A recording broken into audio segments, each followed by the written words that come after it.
boy, the mood is down again. Oh my god, we're going to have a major feast or something here pretty soon. Perendal and Wilms, the two young men who were carried off by outlaws, came back to the Tula at dawn. When asked what happened, at first Wilms said nothing. Then Perendal chimes in with an elaborate story of their escape from the outlaw women, who meant to sacrifice them on a bloody altar to Gagarth, god of outlaws. The women of the clan suspect Perendal and Wilms are both lying, and they committed adultery with the outlaw women. Adultery is a serious crime amongst the Orlanthe. Only the women want to press this issue. I can convince them to let the matter rest, so convince the women nothing happened. I have heard these outlaw women wield powerful magic, so do nothing. They are obviously lying, but it will be hard to prove. Perendal is the cleverer of the two, and is likeliest to trip himself up with his runaway tongue. So we could just question Perendal. Perendal is the guy who said they were about to be sacrificed. We can bluff the outlaws into fleeing, but should avoid a battle to the death, so she wants to still send a war party after them. We do now have that blessing against outlaws, remember, we just sacrificed. Erarth tolerated adultery because he was tempted towards it himself.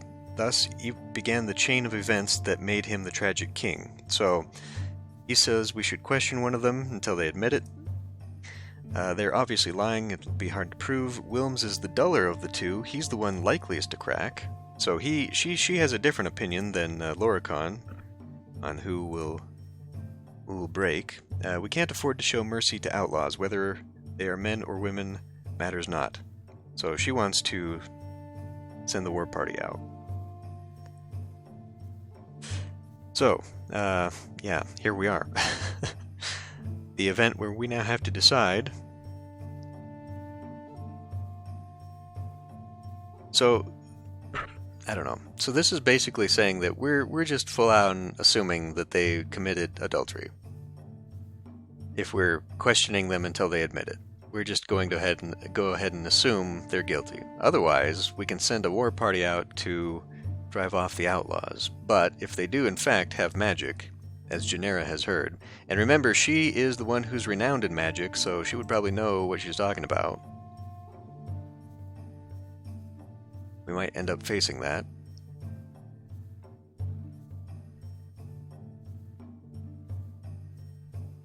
And there was that other issue about the awkward gift. If we don't kill them.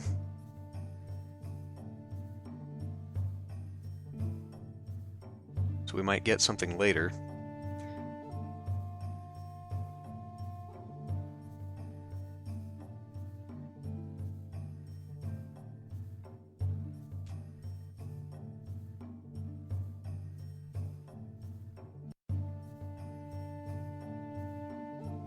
Yeah, well, definitely.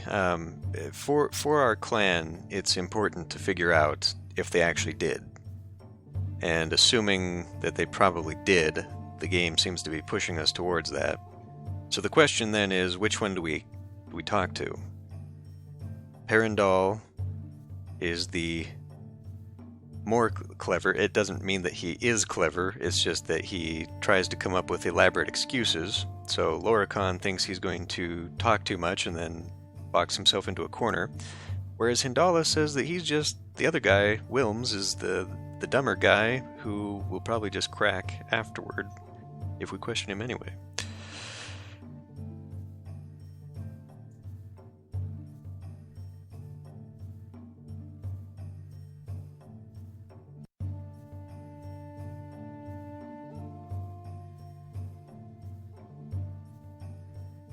It may also be true that if they do in fact wield powerful magic, maybe they were trying to sacrifice to their god. I don't know.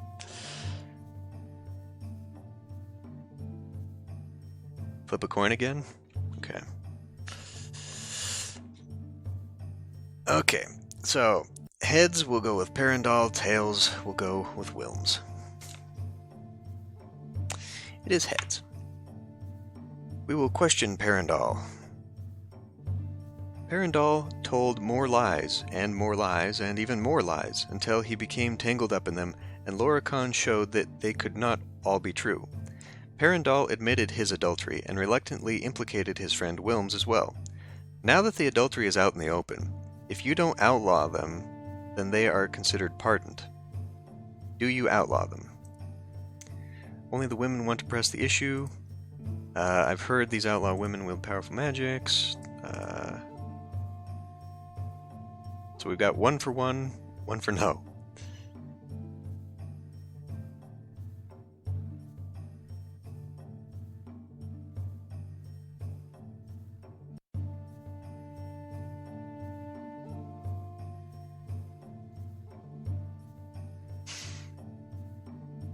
I imagine if we do either, the clan mood will go down even further, but it'll probably go down even worse if we don't punish them.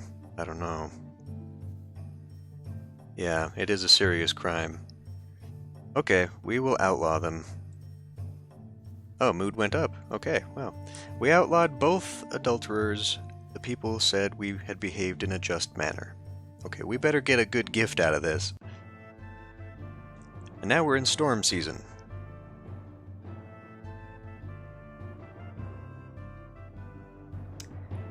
Well. More warriors, okay. Farmers think we've been giving preferential treatment to the weapon thanes. People are relatively healthy, okay. Yeah. Okay, well, should we, we don't have any magic, so should we just have a feast? We could also try and get a couple more weapon thanes hired this year, since we're down a couple. How does everyone else feel? Okay, we've still got plenty of cattle, or plenty of oxen. Yeah, okay. So, do the feast, try and get the farmers in a better mood. Who should we invite?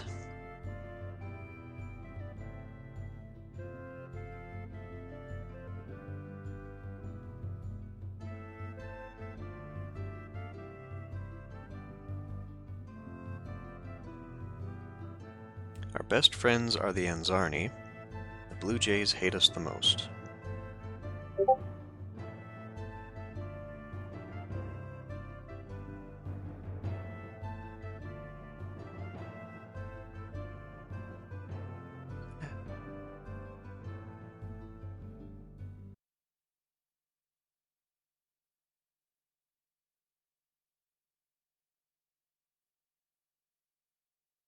Oh, that was just right just now. Okay.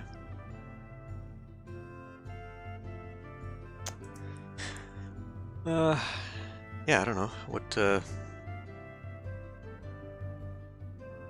you guys think? So the Boscovi, we're kind of working towards trying to get them to be friends. The Badgers are iffy right now. The Nari are now on our shit list, but maybe if we be friends with them, we can prevent worse things.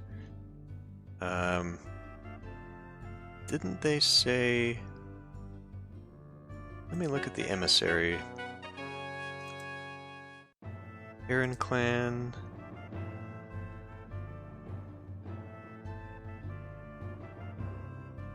Forming an alliance would be best with the Boscovi. Blue Jays hold us in low esteem. They don't want to see our emissaries, but they might be willing to end the feud. We should try to make peace with the Blue Jays. Okay. Well, should we keep working on the Boscovi then? Try and get them to be ally? Okay. Let's head to that. Let's do a feast. Will our neighbors think better of us for inviting them, or will they just look down at us? There's no point in having a feast if we don't invite neighbors. Ernalda has been good to us. Feast in her honor. Alright, feast. But don't forget we don't have enough weapon things to defend ourselves. Okay. Might as well hold a feast. Ernalda has been good. Feast in her honor. Okay. So we'll invite neighbors. Oh, right. when we do this, we don't get to choose which neighbors come, I guess. Okay, so should it be a large feast or just a medium feast like usual?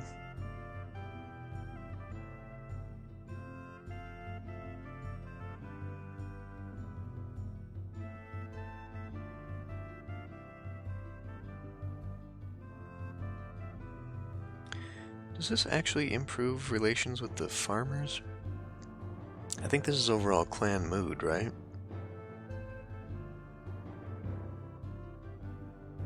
A large one? Okay.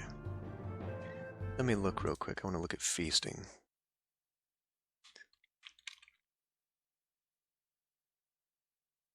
Clan screen. Farmers, hunters, clan mood. Okay, having a feast is a good way to raise clan happiness. Large feasts consume about 50 to 100 food and make people happier. Inviting neighbors shows you are generous. Slightly raises relations with surrounding clans. One feast can't do miracles. A gloomy clan mood won't skyrocket to jubilant after one feast. You may not have even seen a change in the term used to describe their happiness, but it's a step. Note if your clan is really unhappy, a feast won't change their mood, their point of view much. Okay. Distributing gifts. Gifts are a nice gesture and better way to show appreciation. Okay. Okay. So we'll just do a large feast and see how well that helps.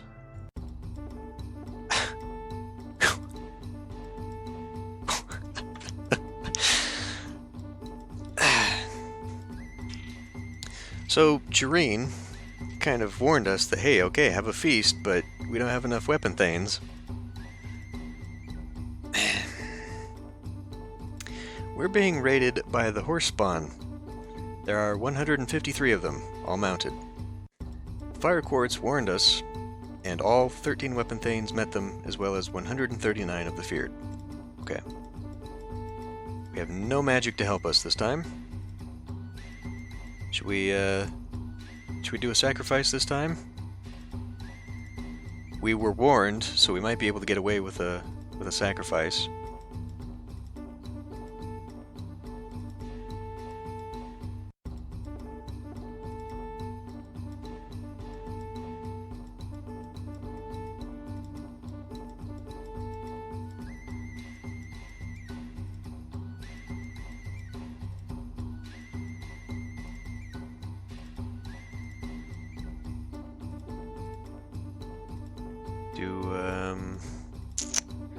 I don't know, maneuvering driving them off has been working.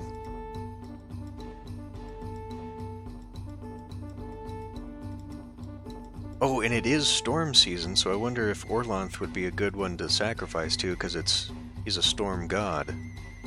That might not have an impact. Should we do one to Orlanth? That might help. So the horse spawn tend to charge as a tactic. So maybe the earlier we can get a bonus, the better? I don't know, I feel like we put too much thought into this and then it's just kind of a crapshoot whether we get killed or just nothing happens to us.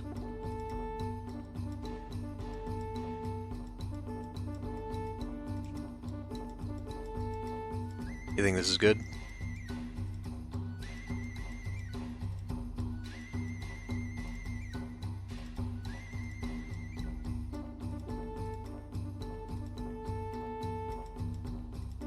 Okay. Let's give it a shot. Although the horse spawn tried to hold us off with missiles, we used the terrain to our advantage and fell on their flanks. Fierce fighting ensued, our magic overwhelmed theirs. I don't know how that's possible, because we didn't have any. We drove the horse spawn off, and their survivors left without plundering our Tula. We captured 30 horses! Due to their prompt healing, our auxiliaries kept 2 warriors from dying, and bandaged 2 of the wounded. Okay, we did lose 5 people in that battle, but we only got 6 fighters wounded. None of our weapon thanes got hurt. We took a pretty big chunk out of them. Good. Good, good.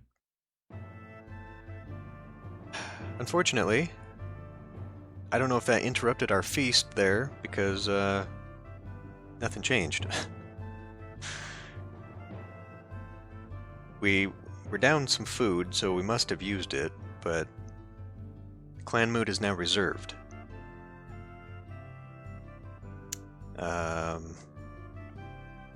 Let me look up clan mood, because I don't know where that is on the scale. Morale. Okay. So, reserved is pretty much in the middle. What were they before? Were they optimistic before?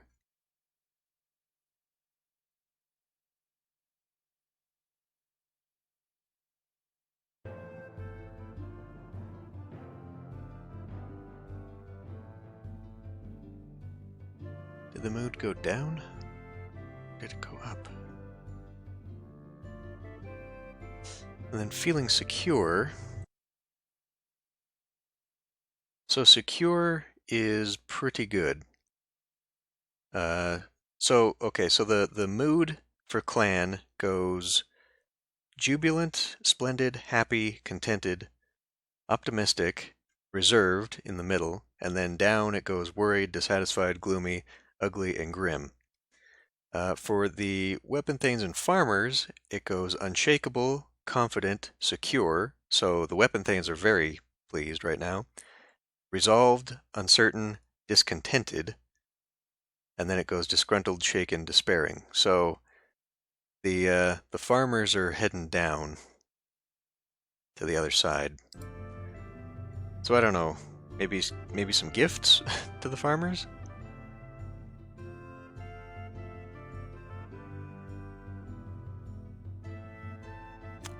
I don't know that we... Ally is not a good one. I wonder if there's a blessing to improve clan mood.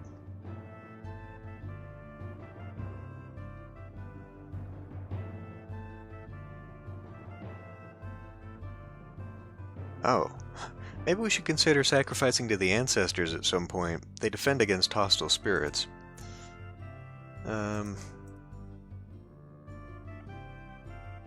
Tracking.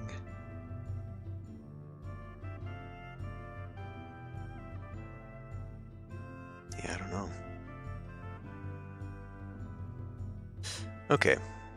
Give some gifts to the farmers. Okay, we'll do that. 10 cows at least.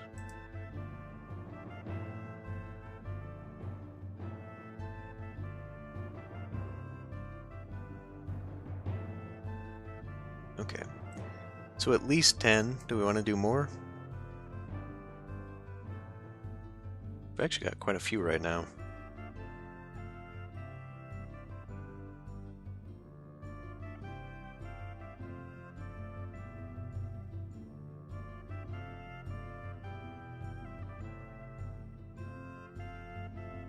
So 10 is pretty much the bare minimum.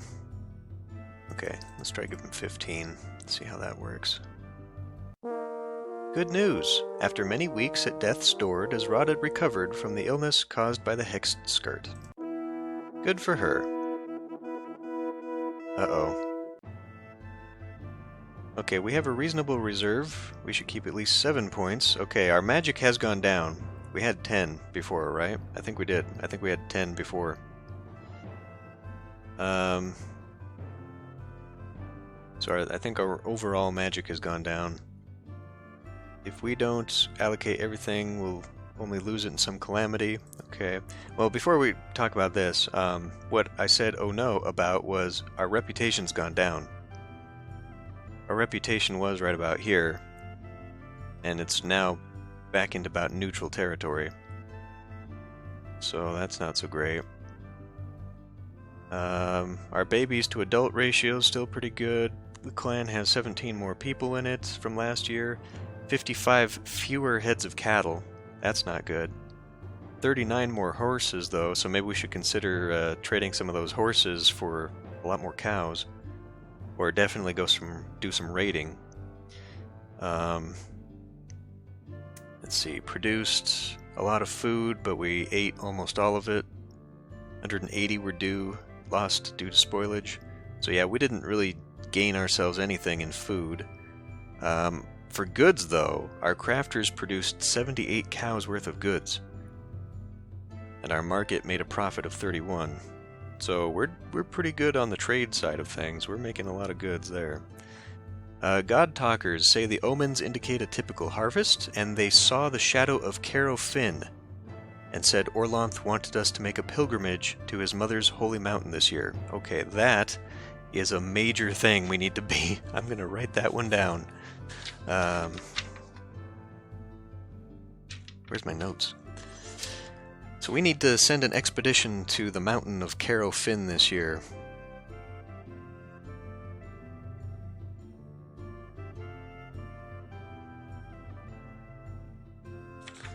Okay. Right, so let's talk about spreading out the magic. We should keep 7 points on hand. Yeah, that is, you're right, that is ridiculous. And she's the complete opposite. She says if we don't allocate everything, we're going to lose it. So first concentrate on herd magic. Now bear in mind she is the animal and magic lady, so she might be biased. Spend all we can on the mysteries, then sacrifice for understanding of important blessings. The women can't learn magic, they need to defend us. Now, Vinga, we might want to do that. So Vinga's blessings that we have right now is one that would allow the women to join the Feared and fight when we have to do defense. And her other thing is a bonus for exploration. So before we go on this trip to Caro Finn, we might actually want to do that this time. Sacrifice to Vinga for the very first time. It'll make Jareen happy. So she says, the clan can't learn magic, put it in mysteries, put a point or 2 in trade. It's easier to keep people healthy, allocate 2 in health, conserve a few points, put 2 in crops, 2 in herds, summon magic. Okay. So where are we at this year?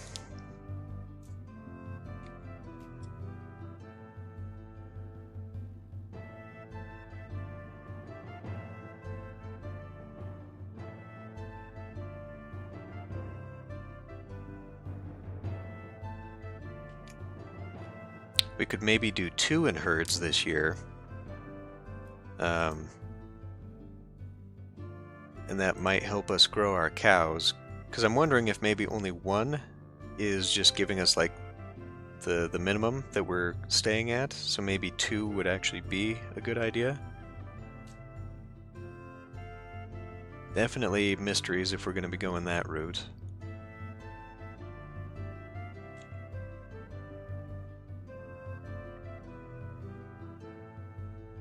I think we might be okay on diplomacy. I think last year we put 1 in every one except quests.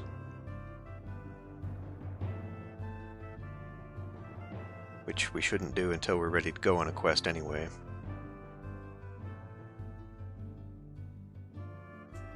But they're basically just saying the same thing they always say every year.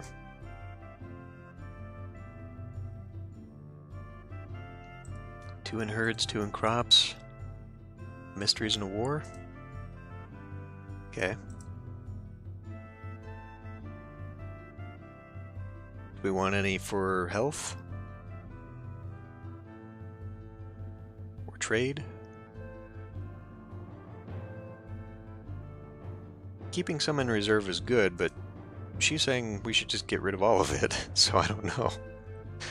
I don't know how much we actually want. I mean, we ended up using all of it last year, so...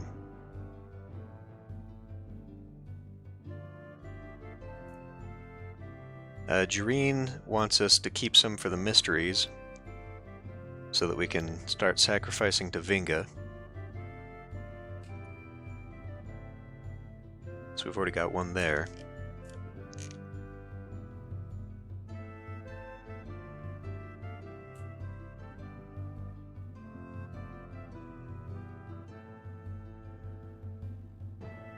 Two for mysteries. And do we want to put one in health, or do we want to save two? Indala thinks we should put two in health every year, but she also wants us to conserve some in case we need to sacrifice during the year, so... I don't know, we need a stronger source of reserve magic somehow. It did not do us any favors that we lost one. One in health? Okay. Try this. I'm a little bit... This reputation thing was not good. I don't know how we lost reputation like that. Because if we're going to form a tribe, which again is the whole point of the game, we need to get closer to King here before we can try that. So this is not good. Okay, well, let's proceed then. And here we are. Okay. Well, made it through another year. So, I guess we'll end this one here.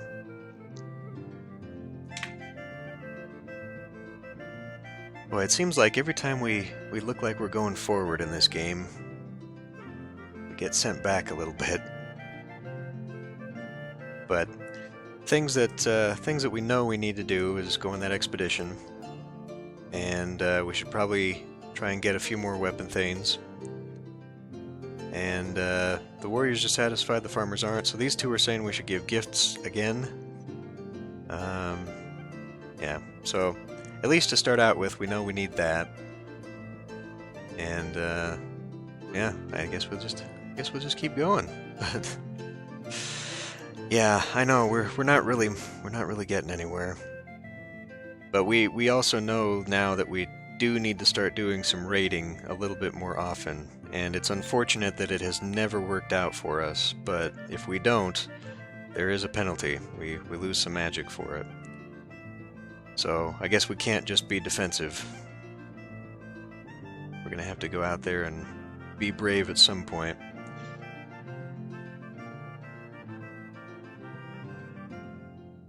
Well, technically we've got 3 that we can do. We just don't know a lot about the lore. See, right now we know details of all of these, but knowing secrets is better. I think it has something to do with the types of options we get, because basically a hero quest is like an event, but it has multiple events. It's got like 4 or 5 events in it. So it's like going through a story, basically. And so at each one of those events, we get choices. And I think this has an impact on the choices we get. I might be wrong about that. But yeah, so technically we could go on 3 different hero quests. We just aren't super strong in them right now.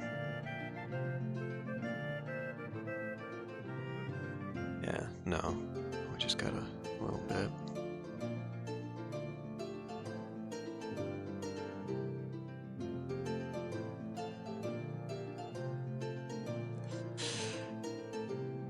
But yeah, I would definitely like to see. I'm not sure how long a typical game takes, but I would definitely. I just don't feel like we're moving forward at a pace that is going to get us anywhere. Although, you know, relationship-wise, I think we're doing pretty well. I thought we had more allies than this. I guess not. I'm going to have to look. Let's look right now.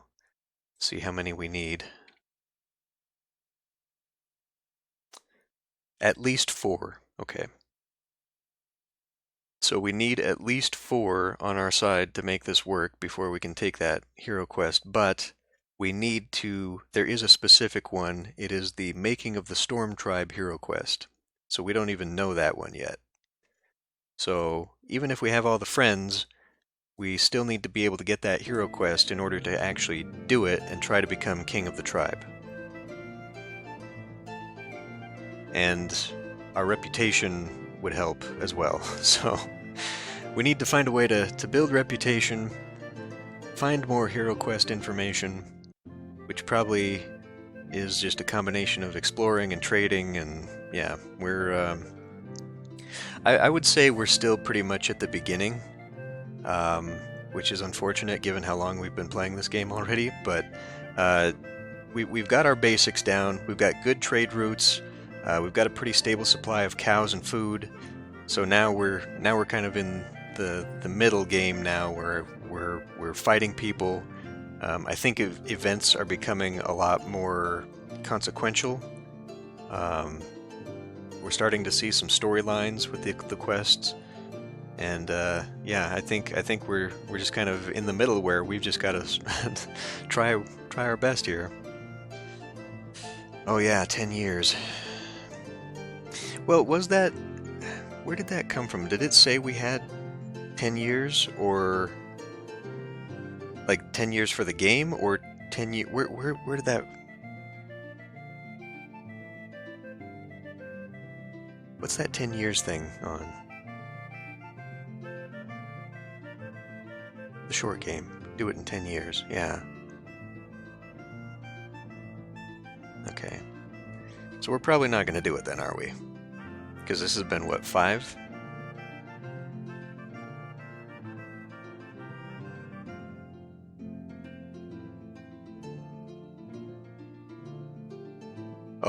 Oh, we had to remain king for 10 years. Okay. So we've got to go... Wow, that's a lot.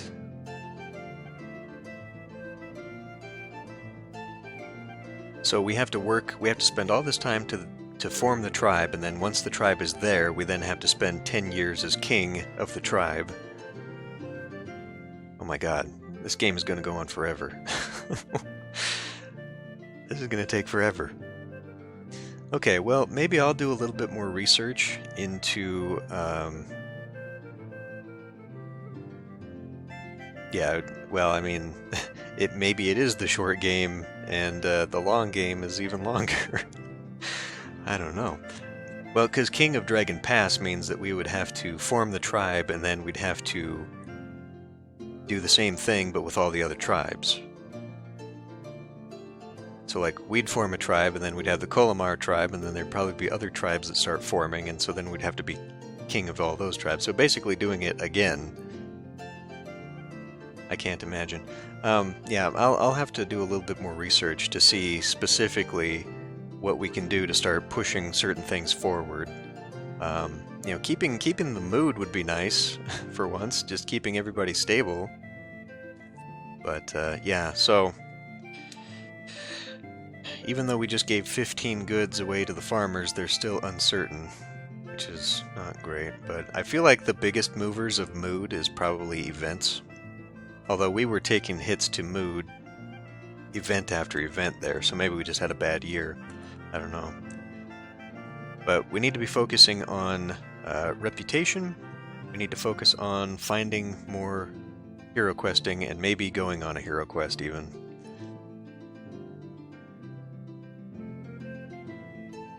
So I think those are the big things if we want to start getting anywhere. And maybe we really do need to start sacrificing to more gods. I feel like we've got a lot going right now, but who knows? I guess I just need to learn more about the stuff behind the scenes in the game anyway. That's just...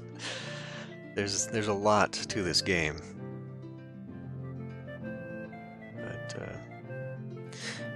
But, we'll just leave that for next time, I guess. So, I guess we'll end the stream here. Thanks for watching, everyone. And we'll just continue on as we go here. Boy, I don't know. Okay, well, have a good whatever, and I guess we'll see you all next week to continue more confusing and exciting stories of Dragon Pass.